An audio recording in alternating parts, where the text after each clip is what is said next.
Hello guys, how are you? This is Prince. Welcome to my channel Quick Programmer. तो आज का हमारा topic है प्री प्रोसेसर डायरेक्टिव, जो कि बहुत ही ज़्यादा इम्पोर्टेंट पार्ट होता है किसी भी लैंग्वेज में। तो सी लैंग्वेज में अगर हम प्री प्रोसेसर डायरेक्टिव की बात करें तो इसको समझना बहुत ही ज़्यादा इम्पोर्टेंट होता है। इसको समझने के बाद आप अपने प्रोग्राम को और ज़्यादा उसको प्रिसाइज कर सकते हैं, ठीक है, उसको और ज़्यादा इफेक्टिवली बना सकते हैं। तो देखिए, जो प्री प्रोसेसर पार्ट होता है हमारा, वो जो पार्ट होता है वो हमारा कंपाइलेशन पार्ट नहीं होता है। मीन्स जब हम प्री प्रोसेसर डायरेक्टिव अपने प्रोग्राम में यूज़ करते हैं तो वो कंपाइल टाइम में यूज़ नहीं किया जाता है। मीन्स कि सपोज यहाँ पे, सॉरी मैं बैक आऊँगा।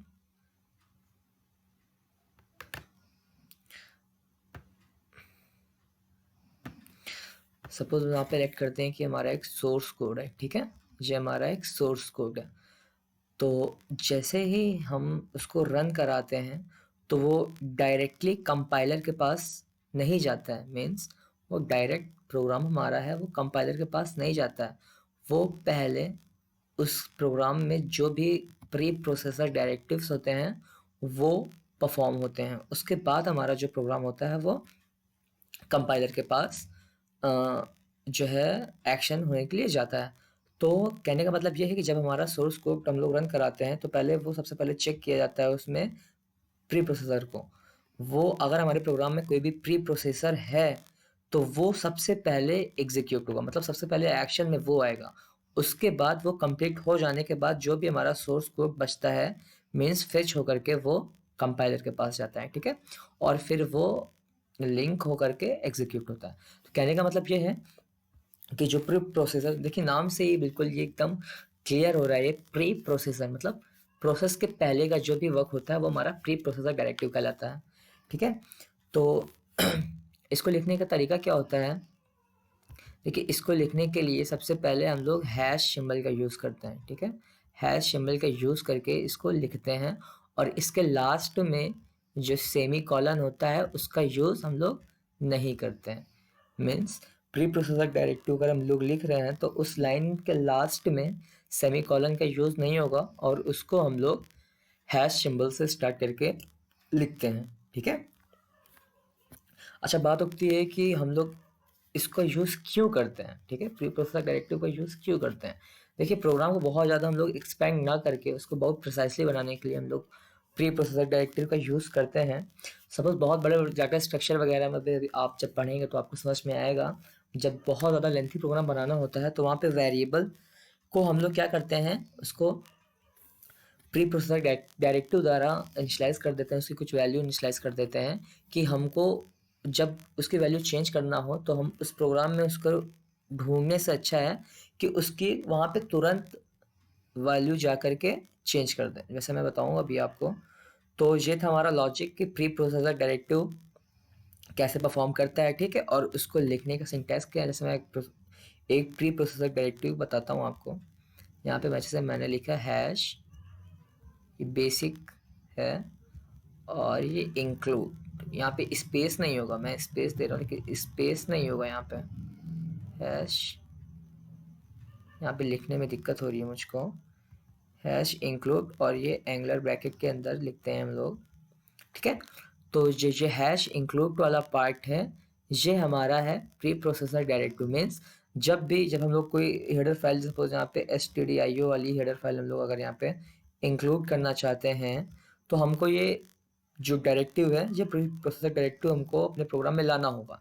ये क्या करेगा कि यहाँ पे जो भी हेडर फाइल है उसको वो इंक्लूड कर देगा और फिर कंपाइलर उसको समझेगा हाँ कि यहाँ पे जो stdio.h नाम की हेडर फाइल है वो इंक्लूड हो चुकी है। फिर कंपाइलर उसके जितने भी फंक्शंस हैं उसको वो आराम से आइडेंटिफाई करके परफॉर्म कराएगा, ठीक है।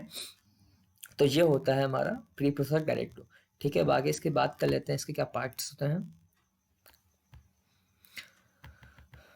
तो यहाँ पे है micro expansion, conditional compilation, file inclusion, ठीक है। तो सिंटैक्स देखिए इसका, जैसे मैंने बताया है पहले बताया है मैंने कि ये स्टार्ट होगा हैश सिंबल से और इसके लास्ट में कोई भी सेमीकोलन का यूज़ नहीं किया जाता है, ठीक है। तो ये माइक्रो एक्सपेंशन मतलब क्या, ये हैश डिफाइन करके यूज़ किया जाता है। सपोज यहाँ पे मैंने डिफाइन किया है हैश, यहाँ पे लिखने में मुझे थोड़ी सी प्रॉब्लम हो रही है, hash define, hash define. Suppose मैंने यहाँ पे आर ले लिया है, आर, और इसकी कुछ वैल्यू दे दी 20, ठीक है। तो देखिए आपको अब अपने प्रोग्राम में, ठीक है, इस आर को ना तो डिक्लेयर करने की ज़रूरत है और ना तो इनिशलाइज करने की ज़रूरत है, ठीक है। ये आप अपना प्रोग्राम बनाएंगे तो वो किसी भी ब्लॉक में किसी भी फंक्शन में वैलिड है वो, ठीक है। मतलब आपने अगर इसको, इस स्टेटमेंट को आपने अपने प्रोग्राम में सबसे पहले लिख दिया है तो वो जितने मर्जी ब्लॉक के अंदर आप उस आर का यूज़ कर लें, उस आर की वैल्यू 20 ही होगी, ठीक है। तो यहाँ पे ये आपको बहुत ज़्यादा कोडिंग जो आप एक्स्ट्रा करेंगे वो आपको यहाँ पे बचा, उससे आप बच जाते हैं, ठीक है।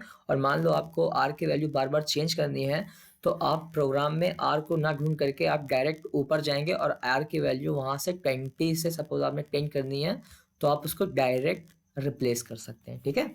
तो ये था माइक्रो एक्सपेंशन का। अच्छा, बात कर लेते हैं इसको क्या कहते हैं। तो इस आर को कहते हैं माइक्रो टेम्पलेट, जी, इस आर को कहते हैं माइक्रो टेम्पलेट और इसकी जो वैल्यू होती है उसको कहते हैं माइक्रो एक्सपेंशन, जी।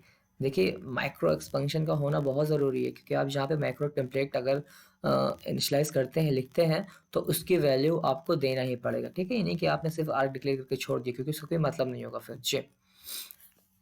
फिर बात कर लेते हैं कंडीशनल कंपाइलेशन की।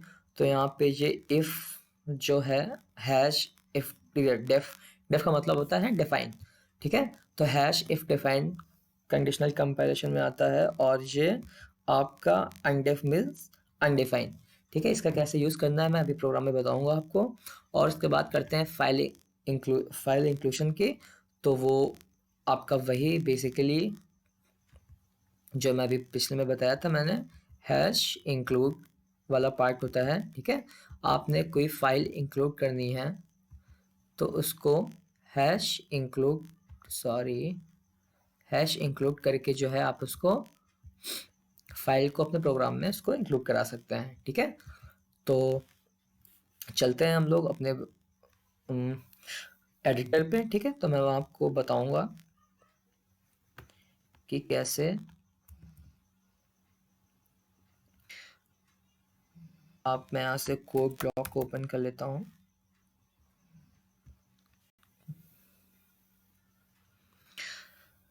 स्ट्रेट, तो यहाँ पे आईडी मेरा ओपन हो रहा है कोड ब्लॉक्स। आप चाहें तो विजुअल स्टूडियो कोड या फिर टर्बो C++ या फिर डेव C++ और EDC किसी भी एडिटर पे आप इसको परफॉर्म करा सकते हैं।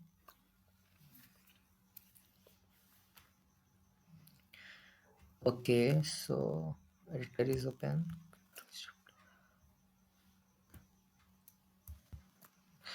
ठीक है, यहाँ पे फाइल सेव कर लेता हूँ मैं, .c, okay save. Now hash include, देखिए यहाँ पे मैंने हैश इंक्लूड जो हमारा प्रीप्रोसेस डायरेक्टिव है मैंने उसको यूज़ किया है। क्यों?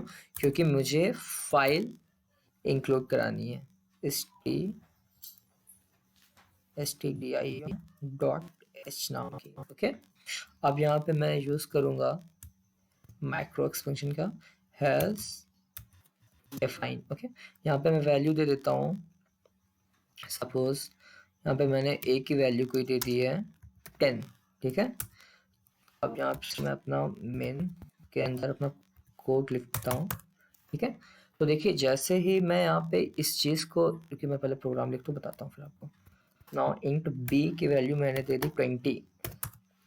नाउ इंट c ले लिया और c के अंदर a प्लस b की वैल्यू असाइन करा रहा हूँ और प्रिंटफ में मैं वैल्यू पास करा देता हूँ a%t /t b%t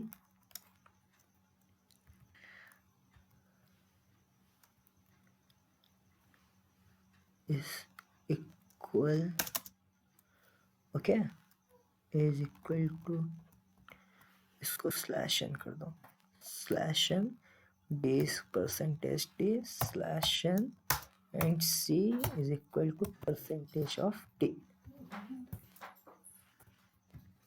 Now A, B and C. Okay, return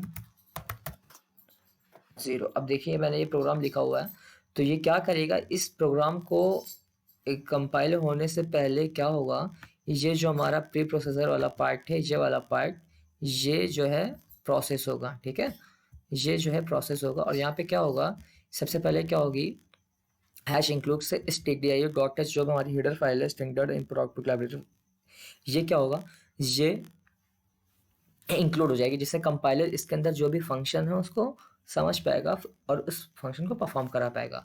और उसके बाद क्या होगा, इस माइक्रोएक्स फंक्शन से एक वेरिएबल जनरेट होगा और उसके अंदर एक वैल्यू 10 आ जाएगी. इसलिए यहाँ पे देखिए हमने कहीं भी ए को कुछ नहीं किया हुआ है, ठीक है. आप जितना लंबा प्रोग्राम बनाएंगे ए अगर आप यूज़ करेंगे तो उसकी वैल्यू वहाँ पे 10 आ जाएगी. चलिए ठीक है, इसको हम रन कराते हैं अब.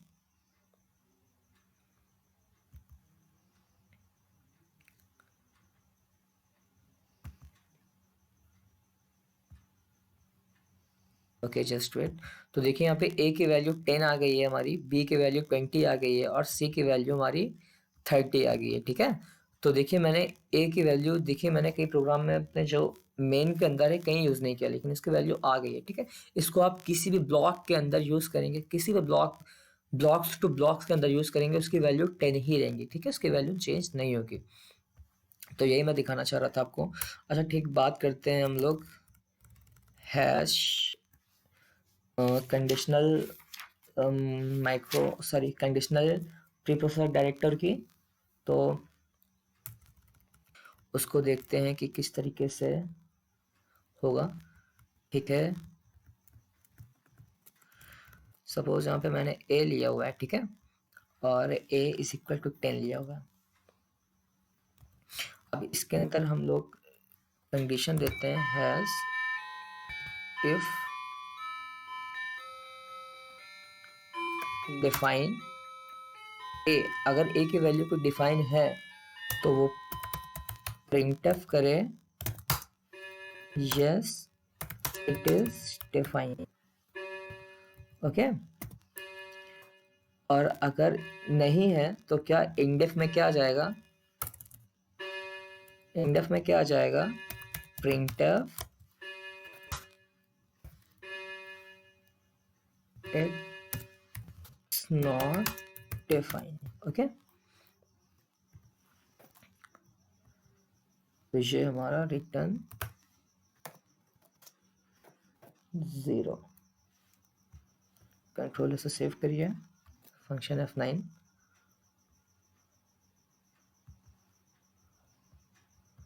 यहाँ पे दोनों पार्ट एग्जीक्यूट हो रहे हैं, okay.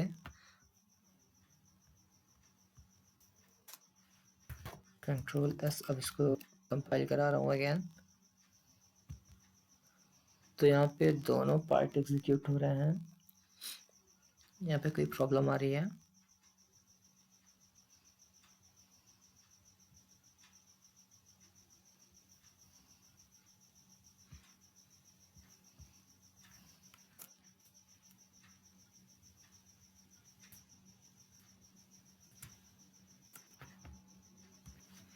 just wait a second. Has define A, control S, function F9. ये देखिए यहाँ पे इट्स नॉट डिफाइन. देखिए जैसे मैंने क्या हुआ कि यहाँ पे एक कुछ डिफाइन नहीं था ना, तो यहाँ पे देखिए ये आ गया it's not define, okay. Now value नहीं देना, हमें सिर्फ hash define a, just control S and execute this. Yes it's not define और नॉट. अच्छा इंडेफ में था तो इंडेफ वाला पार्ट भी आएगा, ओके, वो तो आएगा ही जी. तो देख सकते हैं आप इसको इस तरीके से जो है आप रन करा सकते हैं, आप माइक्रो एक्सपेंशन का यूज़ कर सकते हैं, ठीक है. और यहाँ पे हैज़ एल्स भी होता है, ठीक है, आप हैज़ एल्स का भी यूज़ कर सकते हैं इसकी जगह पे हैज़, एल्स का यूज़ कर सकते हैं। इसको कंट्रोल ऐसे सेव करिए और फंक्शन F9 से इसको has, else, okay, has printf